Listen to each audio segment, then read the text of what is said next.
আজকে তারেক রহমান বাংলাদেশের প্রধানমন্ত্রী না, তিনি মাত্র 1 মাস 7 দিন কি 8 দিন দায়িত্ব নিয়েছেন। এই 1 মাস 7-8 দিনের মধ্যে তিনি তার নির্বাচনী ওয়াদা একের পর এক পালন করে যাচ্ছেন। আপনি দেখছেন তো 21টি ওয়ার্ড, এই সব জায়গাগুলো আমাকে যেতে হচ্ছে।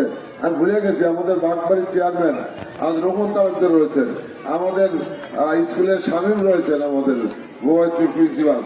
তো এই যে 21টা ওয়ার্ড এবং 11টা ইউনিয়নে এই যেতে এবং বিভিন্ন জায়গায় প্রোগ্রাম করতে করতে এই প্রোগ্রামটা 2 পিছন হয়েছে, তাই না? তো আজকে এখান থেকে আমি যাবো এরুলিয়াতে, আরো প্রোগ্রাম রয়েছে আমার। আমি নামুজা থেকে এখানে এসেছি। তো আমি আপনাদেরকে ধন্যবাদ জানাই, কৃতজ্ঞতা জানাই যে প্রার্থীরা নিজেরাই প্রোগ্রামের জন্য ব্যবস্থা করেন, আর আপনারা নিজেরাই ব্যবস্থা করে আমাকে ডেকেছেন। এই জন্য আমি আন্তরিকভাবে আপনাদেরকে কৃতজ্ঞতা প্রকাশ করছি।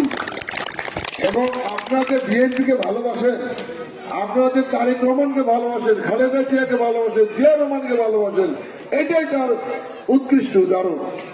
আপনারা গত 12 ফেব্রুয়ারি নির্বাচনে আপনাদের সন্তান, এই বগুড়া সন্তান তারেক রহমানকে বিপুল ভোটে নির্বাচিত করেছেন। আমরা সেদিন বলেছিলাম তারেক রহমানকে ভোট দিন, তিনি শুধু এমপি না, বাংলাদেশের প্রধানমন্ত্রী হবেন। আজকে তারেক রহমান বাংলাদেশের প্রধানমন্ত্রী না, দেখেন তো তারেক রহমান বাংলাদেশের প্রধানমন্ত্রী হয় তিনি মাত্র 1 মাস 7 দিন কি 8 দিন দায়িত্ব নিয়েছেন। এই 1 মাস 7-8 দিনের মধ্যে তিনি তার নির্বাচনী ওয়াদা একের পর এক পালন করে যাচ্ছেন। আপনি দেখছেন তো